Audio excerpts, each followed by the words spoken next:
तीनों ही तरह से एफआईज ने कल धुलाई की है। इनफैक्ट चारों तरह से कैश मार्केट में बेचा है, इंडेक्स शॉर्ट किए, इंडेक्स में तेजी की पोजीशन कम किया, ऊपर से पुट भी खरीद डाले। तो ये डेटा क्वालिटी वाइज बहुत खराब है और इसीलिए कॉन्फिडेंस कम करते हैं। और कल भी आपको ध्यान होगा, हफ्ते के पहले दिन अगर हम हल्के कॉन्फिडेंस से बात कर रहे थे, तेजी पर भरोसा नहीं कर रहे थे कि 100-125 पॉइंट ऊपर खुल जाए तो तुरंत ही बेच देने का मौका होगा, जितना बड़ा गैप मिले उतना बेहतर।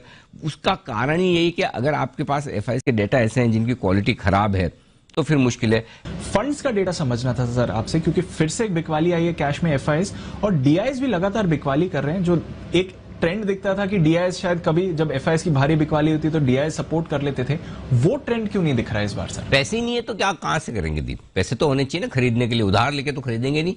और हमारे इन्वेस्टर्स तो म्यूचुअल फंड में एसआईपी वालों को छोड़ दीजिए, जो समझदार और डिसिप्लिन इन्वेस्टर हैं वही रेगुलरली लगा रहे हैं। नया पैसा तो कोई आ नहीं रहा म्यूचुअल फंड्स में, 7-8 महीने हो गए। ऊपर से जैसे जैसे मार्केट ऊपर आता है सब लोगों को लगता है कि भाई अच्छा पैसा बन गया है, तो वो निकालने के मूड में लगे हैं। तो इंटरेस्टिंग चीज जो दिख रही है वो ये कि म्यूचुअल फंड में नए फ्लोज एसआईपी को छोड़कर आ नहीं रहे। अच्छा, दूसरी एक और चीज जो मैं ऑब्जर्व कर रहा था बाजार में काफी लोगों से बात करके दीप, वो ये हो रहा है कि काफी पैसा एआईएफ में, काफी पैसा पीएमएस में जा रहा है। यानी कि जो स्मार्ट मनी जिसको आप कह सकते हैं, या एचएनआई मनी, बड़े इन्वेस्टरों का पैसा, वो ज्यादा स्टॉक्स की तरफ ज्यादा आकर्षित हो रहा है। तो या तो वो डायरेक्टली स्टॉक खरीदना चाहते हैं, किसी को सुनकर, देखकर, पढ़कर कि चलिए फंड वाले कितना रिटर्न देंगे, क्या देंगे पता नहीं, हम सीधा ही स्टॉक खरीद लेना। अभी तो तेजी का मार्केट है, mid cap small cap share जहां ठीक ठाक सी स्टोरी ले लो 25-50% तो ऐसे चुटकियों में बन जाता है। तो एक तो पैसा वहां जा रहा है। दूसरा ये कि जहां बहुत सारे स्टॉक्स ऐसे होते हैं, सेक्टर्स ऐसे होते हैं जहां पर म्यूचुअल फंड हाथ नहीं लगाते, छोटे छोटे सेक्टर्स हैं, स्टॉक्स वहां पर कम मार्केट कैप वाले लेकिन पीएमएस वाले कर लेते हैं। तो काफी पैसा जो है स्मार्ट मनी एचएनआई इन्वेस्टर्स का वो पीएमएस के थ्रू जा रहा है। तो इसलिए फंड में पैसा आ भी कम रहा है और फंड के पास पैसा है भी कम, जो है वो इन्वेस्टेड है। तो जाहिर सी बात है कि फिर उनसे उम्मीद हम करें कि भाई आप आओगे पैसा लगाओगे, तो हमारी उम्मीद भी गलत है। अगर पैसा होगा तो ही लगाएंगे। तो इसलिए घरेलू फंड नहीं लगा पा रहे हैं। तो मुझे लगता है कि इनका व्यू मार्केट पर नेगेटिव होने से ज्यादा ये कि फंड फ्लो इनके पास नहीं है, इस वजह से नहीं लगा पा रहे हैं। नहीं तो आई एम श्योर कि इतना लगातार तो नहीं बेचेंगे। एफआईज की बिकवाली थोड़ी सरप्राइजिंग है, शॉकिंग है, और वो इसलिए दीप की जब ग्लोबल मार्केट्स का मूड माहौल सब कुछ ठीक है, फिर क्यों बेचना चाहते हैं? एक ही रीजन हो सकता है, आपका रुपया मजबूत है, ठीक है, और ऐसे में आपको मार्केट लाइफ टाइम हाई के आसपास है। अगर प्रॉफिट बुक करके अपने डॉलर ले जाने हैं तो आप वो सोच सकते हैं। तो हो सकता है एक प्रॉफिट बुकिंग के तौर पर एफआईज इस वक्त देख रहे हो। तो ग्लोबल मार्केट्स की मजबूती के बावजूद फ्रेश खरीदारी नहीं होना, ये इस बात की ओर इशारा कर रहा है। या फिर एक दूसरा ट्रेड ये हो सकता है कि अगर अमेरिका में ब्याज दरें बढ़ती हैं ग्रेजुअली, तो फिर एमर्जिंग मार्केट्स पर उनका थोड़ा सा व्यू इस तरह का रहेगा कि स्टॉक मार्केट काफी भागे हुए हैं, तो थोड़ा रुक जाते हैं, वहां पर बाद में पैसा लगाएंगे। तो ये प्योरली प्रॉफिट बुकिंग एफआईज की तरफ से है, जो आपको होती हुई दिख रही है। और जब तक एफआईज के फ्लो इस हिसाब से बदलते नहीं, तब तक समस्या है। और समस्या ये है कि न सिर्फ कैश मार्केट में उन्होंने खरीदा है, बल्कि कल काफी दमदार इंडेक्स में शॉर्ट पोजीशन भी बनाई है। अभी तक तो यही था कि लॉन्ग अनवाइंडिंग कर रहे थे, कल शॉर्ट पोजीशन भी बनाई है, लॉन्ग अनवाइंडिंग भी की है और पुट और खरीद लिए। मतलब तीनों ही तरह से एफआईज ने कल धुलाई की है। इनफैक्ट चारों तरह से कैश मार्केट में बेचा है, इंडेक्स शॉर्ट किए, इंडेक्स में तेजी की पोजीशन कम किया, ऊपर से पुट भी खरीद डाले। तो ये डेटा क्वालिटी वाइज बहुत खराब है और इसीलिए कॉन्फिडेंस कम करते हैं। और कल भी आपको ध्यान होगा, हफ्ते के पहले दिन अगर हम हल्के कॉन्फिडेंस से बात कर रहे थे, तेजी पर भरोसा नहीं कर रहे थे कि 100-125 पॉइंट ऊपर खुल जाए तो तुरंत ही बेच देने का मौका होगा, जितना बड़ा गैप मिले उतना बेहतर। उसका कारण ही यही कि अगर आपके पास एफआईज के डेटा ऐसे हैं जिनकी क्वालिटी खराब है तो फिर मुश्किल है। 2800-2900 करोड़ के उन्होंने ऑप्शंस खरीदे, लेकिन उससे कोई खास मैं इंप्रेस नहीं हूं, क्योंकि सबसे ज्यादा ऑप्शन में जो एक जगह एक्शन है वो पुट की बाइंग का है। इसके अलावा कॉल्स भी दमदार शॉर्ट के, तो वहां पर भी शॉर्ट की तरफ काफी पोजीशन बनी है लॉन्ग के मुकाबले में। तो ओवरऑल एफआईज के डेटा खराब है और घरेलू फंड्स के पास पैसे हैं नहीं। जी दीप।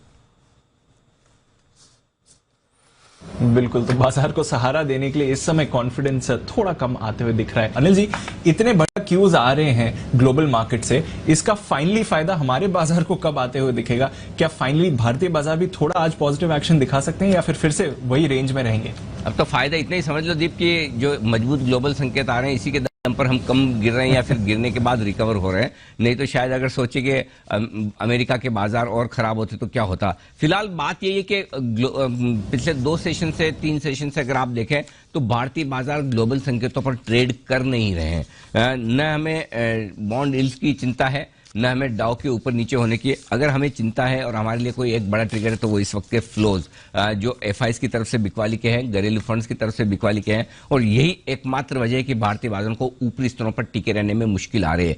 बस फर्क सिर्फ इतना है दीप के निचले स्तरों से लगातार खरीदारी आती है, उसकी वजह है कि ग्लोबल मार्केट्स मजबूत है तो आप एक लिमिट से ज्यादा कमजोर हो नहीं सकते, पहली बात। दूसरी बात है कि बिकवाली के लिहाज से और ट्रेडर्स के लिहाज से बाजार काफी हल्के हो चुके हैं, तो उस लिहाज से अब हल्के बाजार में आप बेचकर कितना बेचेंगे, दूसरी बात। और तीसरी बात यह कि ट्रेडर्स ने अपने आप को उस जगह से शिफ्ट कर लिया जहां पर एफआईज और घरेलू फंड्स की बिकवाली है। या हमारे ट्रेडर्स भी अब स्मार्ट हो चुके हैं, उन्हें पता है कि अगर दिग्गज स्टॉक्स, निफ्टी के स्टॉक्स या फिर वायदा कारोबार के स्टॉक्स जहां पर एफआईज का एक्शन ज्यादा है, अगर वो बेचना चाहते हैं, वहां पर बेचना चाहते हैं तो छोड़िए, हम वहां पर ट्रेड नहीं करेंगे। हमारे लिए ट्रेड करने की दूसरी जगह है और वो जगह है छोटे stocks, mid cap, small caps, themes, कोई पेपर स्टॉक्स की थीम, कभी शुगर स्टॉक्स की थीम, कभी मिड कैप आईटी की थीम, कभी छोटे सीमेंट स्टॉक्स की थीम, और सरकारी बैंकों की और सरकारी कंपनियों की थीम तो सदाबहार है ही है, जहां पर एफआईज का दखल कम है, तो वहां पर ट्रेडिंग के मौके ज्यादा हैं। इसलिए अगर आप देखेंगे तो ब्रॉडर मार्केट में आप अभी भी ये देखेंगे कि जहां पैसा बन रहा है वहां बहुत पैसा बन रहा है। स्टॉक्स अभी 10, 15, 20% का उछाल एक एक दिन में दिखा रहे हैं, वो ट्रेंड अभी भी बरकरार है। लेकिन दिग्गजों पर दबाव है, तो आप एक तरफ दिग्गज शेयरों को रख लें, दूसरी तरफ मिड कैप स्मॉल कैप शेयरों को रख लें। एक तरफ आप बैंक्स, फाइनेंशियल सर्विसेज को रख लें, दूसरी तरफ छोटे छोटे सेक्टर्स को रख लें, या मिड आईटी टाइप के शेयरों को, डिफेंसिव शेयरों को रख लें। तो ट्रेंड बहुत क्लियर है। आपको अगर मंदी में है तो आपको पता होना चाहिए कि आपको किस तरफ होना है, और वो बैंक्स और एनबीएफसीज हैं। अगर आप तेजी में तो आपको पता है इन्हें छोड़कर तेजी करनी। तो जिस तरह का आपका व्यू है, जिस तरह का आपका ट्रेड लेने का मन है, उस तरफ का दोनों मौका दे रहा है। और इस बीच में इंडेक्स में भी बाजार हर रोज आपको दोनों मौके दे रहा है। अच्छे सपोर्ट लेवल से आप खरीद कर अगर ट्रेडिंग करना चाहते हैं बाय ऑन डिप्स, तो वो भी आपके लिए मौका है। सेल ऑन राइज, वो भी आपको बाजार मौका दे रहा है। तो दोनों तरफ के मौके इंटरेस्टिंग मार्केट है, परफेक्ट मार्केट है मार्केट में ट्रेड करने के लिहाज से। दोनों तरफ के ट्रेडर्स के लिए जो कहना चाहिए कि कभी कभी ऐसी पिच बनती है दीप जहां पर बॉलर्स और बैट्समैन दोनों को बराबरी के मौके मिले। अब उसके बाद आपकी स्किल है, आप कितनी अच्छी बॉलिंग करके विकेट ले सकते हैं या फिर कितनी अच्छी बैटिंग करके आप रन बना सकते हैं। तो पिच एकदम बैलेंस है दोनों के लिए, किसी को कोई शिकायत नहीं होनी चाहिए, न तेजी वालों को न मंदी वालों को।